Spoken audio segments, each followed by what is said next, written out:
नमस्कार साथियों, आप सभी को पता है कि आप सभी के जेट 2025 की राउंड फर्स्ट का रिजल्ट आ चुका है। 1 दिसंबर को आपका रिजल्ट आया था और आपको अगर आप कॉलेज जो भी आपको अलॉट हुई है उसको एक्सेप्ट करते हैं तो 15 और 16 दिसंबर को आपकी रिपोर्टिंग रहने वाली है कॉलेज के अंदर।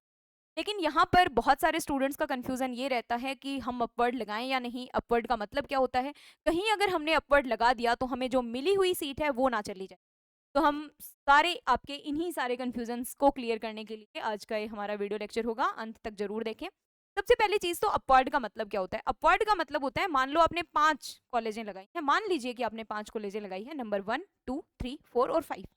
मान लो कि आपको कॉलेज जो है वो 4th नंबर का अलॉट हुआ, तो अब अगर आप अपवर्ड वाले ऑप्शन को चूज करते हैं तो आपको 4 नंबर से ऊपर यानी कि फर्स्ट, सेकंड और थर्ड कॉलेजेस के अंदर अगर कोई सीट बाई चांस वैकेंट रह जाती है तो आपको अपवर्ड में 4th नंबर से ऊपर वाली यूनिवर्सिटीज या ऊपर वाली कॉलेजेस ही अलॉट होंगी, यानी कि या तो फर्स्ट में मिल सकती है या तो सेकंड में या तो थर्ड में। नीचे वाली कॉलेजेस आपको नहीं मिल। First thing. सेकंड कौन सी है? अगर आप अपवर्ड लगाते हैं तो आपकी जो आवंटित कॉलेज है, मान लीजिए कि फर्स्ट, सेकंड, थर्ड यूनिवर्सिटी के अंदर कोई भी सीट वैकेंट नहीं रही, तो आपकी 4th नंबर की जो यूनिवर्सिटी जो आपको पहले अलॉट हुई थी वो फिक्स रहेगी। वो किसी भी कंडीशन में कहीं पर भी नहीं जाएगी, चाहे आप अपवर्ड लगाएं या फिर आप एक्सेप्ट करें। वो आपकी सीट जो है वो फिक्स रहेगी। अगर आपको ऊपर वाली मिलेगी तो वो सीट चली जाएगी, और वो जो मान लीजिए आपको थर्ड यूनिवर्सिटी मिल गई, थर्ड नंबर की यूनिवर्सिटी मिल गई 4th नंबर के बजाय, तो अब वो आपकी थर्ड वाली जो है वो फिक्स रहेगी। अब आप 4th पे वापस नहीं जा सकते ना। तो अपवर्ड की दो चीजें, पहली बात तो अपवर्ड अगर आप लगाते हैं तो आपकी अगर ऊपर वाली यूनिवर्सिटीज में कोई सीट खाली नहीं रहती है, आपको नहीं मिलती है, तो आपको जो मिली हुई कॉलेज है वो आपकी फिक्स रहेगी, वो आपकी कहीं नहीं जाए। सेकेंड चीज, अगर आपको एक बार कॉलेज मिल गई उससे ऊपर वाली, तो आप उस जो पहले आवंटित की गई कॉलेज थी उसमें आप वापस अप्लाई। तो देखते हैं कि आप कैसे अपवर्ड लगा सकते हैं। अपवर्ड की जो फीस रहने वाली है वो आपकी 1200 रुपये रहने वाली है। देखते हैं कि जैसे मान लीजिए कि आपने अपने मेल आईडी और पासवर्ड लगाकर आपने लॉगिन किया, उसके बाद में आपको व्यू प्रोविजनल अलॉटमेंट लेटर के ऊपर क्लिक करना। यहाँ पर आपको दो ऑप्शन मिलेंगे, या तो आप अपने अपवर्ड असेसमेंट के लिए अप्लाई करें या फिर आप अलॉटमेंट को एक्सेप्ट करें। अलॉटमेंट को एक्सेप्ट करने का मतलब है कि आपको जो भी कॉलेज मिली है आप उसको एक्सेप्ट कर रहे हैं, आप उसकी फीस को डिपॉजिट कराएंगे और अब डायरेक्ट 15 से 16 तारीख को आपको रिपोर्टिंग करनी है उस कंसर्न कॉलेज के अंदर। बट अगर आप अपवर्ड लगाते हैं तो आपके पास 7 तारीख तक का वेट आप कर सकते हैं, 7 तारीख तक लास्ट डेट है। तब तक आप आराम से सोच सकते हैं कि आपको अपवर्ड लगाना है या फिर आपको सीट को एक्सेप्ट करना है। राइट।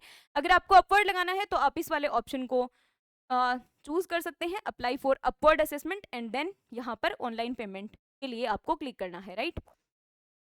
तो इस तरीके से आप अपवर्ड लगा सकते हैं। अब क्वेश्चन ये उठता है कि आपको अपवर्ड लगाना चाहिए या नहीं।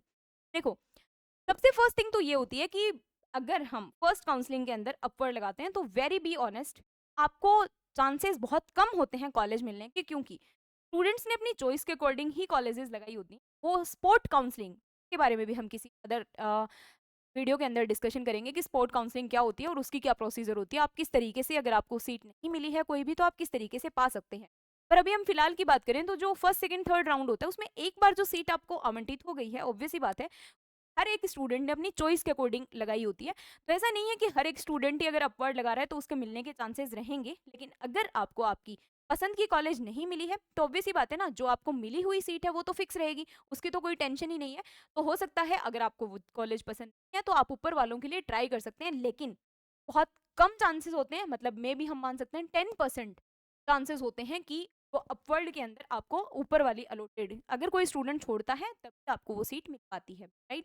तो इसके लिए आप 1200 रुपये की फीस जो है, ये देखिए यहाँ पर अमाउंट मेंशन किया गया है, 1200 रुपये की फीस को डिपॉजिट करवाकर अपवर्ड आप लगा सकते हैं। अब इन 1200 रुपये का क्या होगा? कुछ नहीं होगा, ना तो ये आपकी फीस के अंदर कंसिडर किए जाएंगे और ना ही ये आपको वापस लौटाए जाएंगे। तो इस बात का भी आपको ध्यान में रखना है। और उसके बाद में आपका जब रिजल्ट आएगा इसका 10 तारीख को, उसमें आप देख सकते हैं कि आपको अपवर्ड लगाने के बाद में कौन सी कॉलेज अनोदर अलॉट हुई। इससे रिलेटेड अगर आपको कोई भी डाउट अभी भी है तो आप नीचे कमेंट सेक्शन में कमेंट करके पूछ सकते हैं।